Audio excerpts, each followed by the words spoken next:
was 14,485, sold out. The gate was 2.45 million. Highest grossing sporting event in the arena's history. Highest gate ever for a US fight night. And basically, we gave 8 bonuses for finishes, and plus Bellator and Ihor gave them fight of the night. So $500,000 tonight in bonuses for everybody. Badass card. They all deserve it. I feel like you're getting more generous with those these days. Yeah. Crazy event, like you said. Why not? How do you not tonight? Imagine sitting back there and looking at each other and going, who do you give the bonuses to? And giving it to only 4 guys, you know, fight of the night. Because there was a fight of the night tonight, clearly. And then so many great performances. I mean, when people perform, fuck it. Let's give it to them.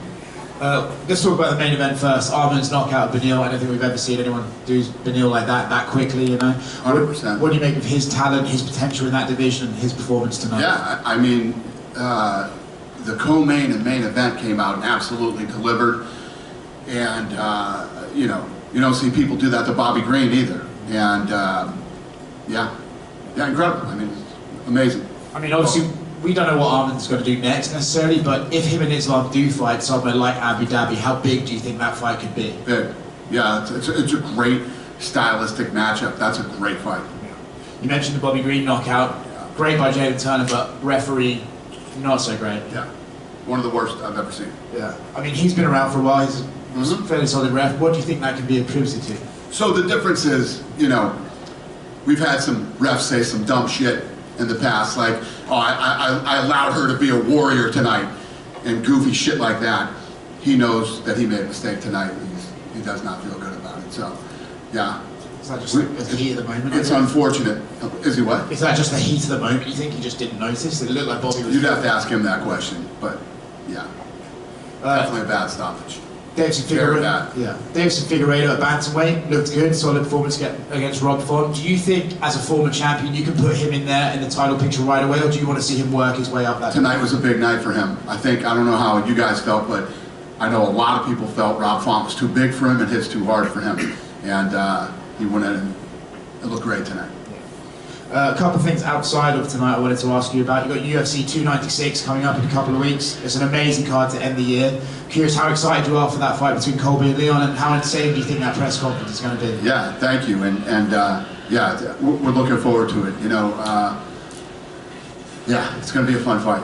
And I mean, this is one of those fights where, you know, when everybody's calling looking for tickets and everybody, it's going to be a big night. It's going to be fun. You said on the Nell Boys podcast that you're working on a potential super fight. Is that something special for UFC 300, or is it just a fight you're putting together? Just a fight that's going to happen, could potentially happen in 24. And everybody's blowing me up asking me who it is. And who is it? Hi. I got a couple for you. This week we saw Bobby Green and Arman kind of get into it in the hallway of the hotel. When did you find out about that, and was there any conversations with either side of that? I've been on the road for like 2 weeks, so I think I found out, I was just in Boston. I found out when I was in Boston. Shit happens, man. This stuff, somebody caught that on film and it got out. You guys have no idea how much shit goes on behind the scenes. You know, it's only the stuff that ends up leaking and getting out, but just the business we're in. We are in the tough guy business where, some of the baddest human beings on earth run into each other backstage. Things are said, things are done, and it's our job to manage and control all this stuff to make sure that it doesn't, blow up and get out of proportion and people don't get hurt. But we deal with this every Saturday on some sort of level. One other incident that happened outside of the cage, outside of the event as well, rather. Jamal Hill got arrested for domestic violence with his brother. Yeah. What do you know about that whole situation, and does that, change his plans for a return to action? I know nothing about it. I literally don't know anything. Obviously, it sounds like something between him and his brother. That's some family shit, and I'm sure they'll figure that out. And what do you make of the PFL buying Bellator? PFL is now saying that they're the co-leader. They believe that the roster is comparable to the UFC's. So what do you make of the whole I situation? don't know, what do you think about that? Asking you. No comment? You have no comment? You want me to comment? Yeah. It's fucking hilarious, but yeah, good for them. I wish them all the luck in the world. And Oscar mentioned the I mean, I've covered this before. You must not have heard it. One shitty organization that sells no tickets and nobody watches buys another shitty organization that sells no tickets and nobody watches. Sounds like a fucking winner to me, boy. Right? Woo! Go, guys. As Oscar mentioned. What do you think? Well, I think they have a pretty good roster. I don't know if it's on par with the UFC's, but I think they have a solid roster. Yeah. What do you think of their ticket sales? They're not running big arenas. Huh? They're not running big arenas or any arenas at all, really. So What do you think of their TV ratings? that I don't know about. The deal with the You cover the UFC. sport? I do. I'm not sure about the ratings. That's why they asked me. So you knew enough about it to ask me the question, but you don't know enough to answer the question. Well, I didn't ask about the ratings. I don't. That's I what don't. I don't believe you, but okay. As Oscar mentioned, you know the No Boys podcast. In the background there, we kind of saw MVP's name on the board back there. Is he signed with the UFC? Wow, you know a lot about a lot of things except ticket sales and TV ratings and all kinds of other stuff. You're that guy. You are that guy. What other questions do you have for me? Tom Aspinall called for John Jones to get stripped of the title. What did he do? He called for John Jones to get stripped for the title, and apparently Daniel Cormier agreed with that. So, what did you think? Because maybe Well, setting up a title fight with Aspinall. The Stipe fight has to happen. Yeah. You know, both of those guys deserve it. John, you got the greatest mixed martial artist of all time versus the greatest heavyweight of all time. They paid their dues. They've done their things. These two want to fight each other. It's going to happen. Whoever wins, we'll see what they decide to do after that, and then we'll go from there. Last one for me, and I don't know anything about this. I'm sure. Strictly asking you. What is the reason that the card from Shanghai got moved to Las Vegas? What was the reasoning behind that? I don't even know. It's something that went on over in China, and we ended up moving it to the Apex. Nothing catastrophic or worth talking about. And Dana over here.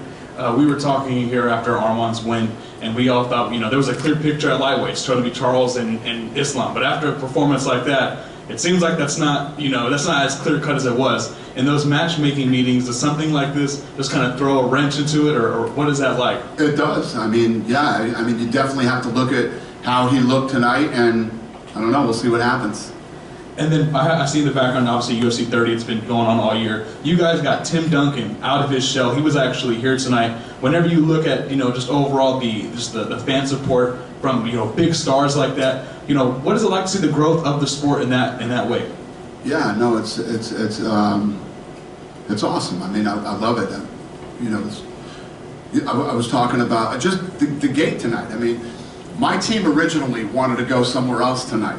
And I said, no, we're going to Austin, Texas. And, they were concerned, well, Texas is good this year. They'll probably end up in one of these games. And we came here and we broke the record, sell out, biggest, sporting event ever. We're 1, 2, and 3 at Madison Square Garden. And the list goes on of all the records that have been broken since COVID. And, yeah, it's been a fun ride, man. It's been awesome. And then Jalen Turner, he's had a rough, 2023, but came out, big win, like you mentioned. No one finishes Bobby Green like that. 100%. Tell me, what do you think about this kid, especially going now into 2024? And taking the fight on 9 days' notice. So, yeah, incredible night for him. Yeah, and I guarantee, well, it's up to you guys, but number 13 versus number 12. Number 12 beats number 13, but I'd say he moves up in the rankings in the way he finished that fight tonight. So, it was a great night for him. Rough week, but a great night. Yeah. My last one for you. Clay Guida, I feel like he still looked good. It looked like he had a lot left. He's, 100 years old doing this thing. Tell me what you think about his performance. I agree, man. And I was literally saying, to Rogan during the fight, how about the chin on him still? Like, the wars that guy's been in, and he still has a chin, and still willing to mix it up and stand in the pocket and trade. And, yeah, he looked great tonight, especially against the young, well-rounded stud like Silva. Hi Dana, Misha Tate bounced back for a huge win in Austin, her first win in 2 years. How did you think that she looked inside the cage tonight? I think she looked great. Very, very dominant win for her tonight too, and yeah, it couldn't happen to a better person. I'm happy for her. Do you think that kind of places her back in the title conversation? Because obviously the vacant title fight's going down, but she's one of the biggest names in that division. Do you think we could see her in the title fight soon? Misha? I don't know. We'll see. And then we don't always see slam knockouts, but today we saw 2 of them back to back. What was your reaction to? Yeah, we were freaking out about it. It's crazy. We were like, when's the last time you saw that happen? And then it happened again a couple fights later. So, yeah, insane night. Tonight was crazy. And I have a question about UFC 296. Will Donald Trump be in attendance for Colby Covington's title fight? I don't know. I wouldn't be surprised, but I don't know. Awesome, thank you. Thanks. Hi, Dana right here. Yep. Right here. Yep. Quick question about Jalen Turner tonight. You said during the week about the Dan Hooker fight, you said something we don't hear a lot from fighters. You said, you know what, when I saw him in the hospital, I actually felt kind of bad for him. And then he goes out tonight and he puts about 10 unanswered shots on Bobby Green after he just said it. Maybe 13. After I felt bad at the Dan Hooker fight. So, like I said, we don't get to hear that often from fighters, so I wanted to get your thoughts on that. Like, compare him to a guy like Sean Strickland that loves to get in there, right? No, it's true. This is a crazy business we're in. I mean, I'm sure you guys have covered the sport before and been there after a show and go, "The fuck do I do for a living? This is madness." Believe me, I've been there many times, and yeah, it's part of the game. It's true. It's literally true. I mean, I've done it myself, so I can imagine being the guy that actually inflicts the damage on someone else. It's a crazy game we're in.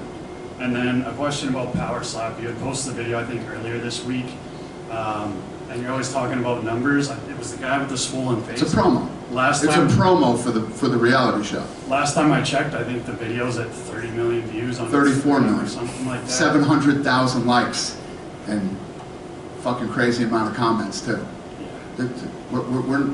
We dominate. Power Slap dominates social media and sports. There isn't anything. The thing that was closest to us up until last week was like the NFL, and it wasn't even football. It was Rihanna at the halftime show. By the time the end of the year happens, we might triple that number. Power Slap dominates. This thing is a fucking juggernaut. It's insane. Actually, I got one more. Your water fast that you did. Yeah. It seemed like a ridiculous amount of people were hitting you up and starting the fast themselves.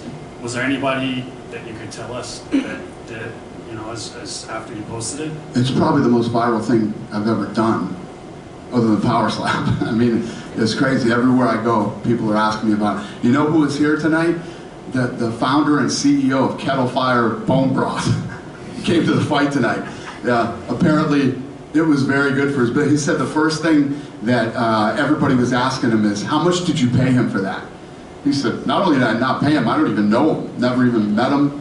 All the shit that you see me do, nobody pays me for anything that I do on social media. I do stuff that I truly like or care about or think you should try or whatever. I don't get paid, but it did really well for their company. And they said that they were coming tonight, they wanted to meet me, and I was expecting these, this old guy to come in. They're young guys. They're like in their 20s, the 2 guys that founded and owned the company. And you ask any chef, Gary Brecka told me, but you ask any chef, they'll tell you it's the cleanest, best bone broth out there. And yeah, fucking thing was insane. But you should try it. This isn't some hippie shit that was made. These are actually studies done by doctors. You do this thing twice a year, and it gives you over a 70% chance of not getting cancer, Alzheimer's, and a bunch of other nasty shit. So, it's pretty cool. Hey Dan, Yep. Despite the madness of the sport, it's starting to become a family sport. Both with the fighters, we're seeing more of their kids on the embeds. Looks like the audience is becoming more families. I'm shocked my wife and daughter are here and love the sport now. I never expected that to happen. Did you ever see that coming, that it was going to become a family sport? And if so, how in the world did you make it happen? Because it usually don't see that in combat Well, sports. I did believe. 2 reasons. First, number 1, boxing was when I was a kid. I mean, I grew up and became a big boxing fan because my uncles would watch it, and everybody in the house would watch it when there was a big fight. And the other reason is that when you think about boxing, growing up a boxing fan, you didn't just go out and do boxing. It wasn't like that growing up. But this actually ended up becoming a martial art. Like when you and I grew up, family would put you in karate or taekwondo or something. This is the new martial art that men, women, and children are taking all over the world. So it absolutely makes sense. You and Elon Musk both have let people know there's no way they're going to bribe you with threats to be silent about how you feel about who to vote for or who to support. Do you think they start listening, meaning the companies that have tried to use that pressure? Does the market make them get back to just doing business? I don't know, but I think there's more people than just me and Elon now that feel that way. It's like, just because you sponsor us doesn't mean you run this business, and you're definitely not telling me what to do. That's a fact. That's never going to happen, ever. So I've got this new mindset. I look at sponsorships like relationships, like being in a relationship with somebody. If I got to be in a relationship with somebody for 6 years, we better be aligned, and we better, think and feel the same way. Or you do your thing, do whatever you do, but don't ever fucking call me and tell me what you want me to do because you sponsor us. That is never going to happen. So if that's the type of person that you are, don't even bother trying to sponsor the UFC. Last question. Any chance that super fight is Musk? And after Rogan's I'll interview give with you a him. definite no on that. Okay, all right. It's worth a shot. Nope. Thank you. Anyone else? Thanks for bringing your family. Anyone else? I think you're good. That's it? All right. Have a good night, guys. Thanks.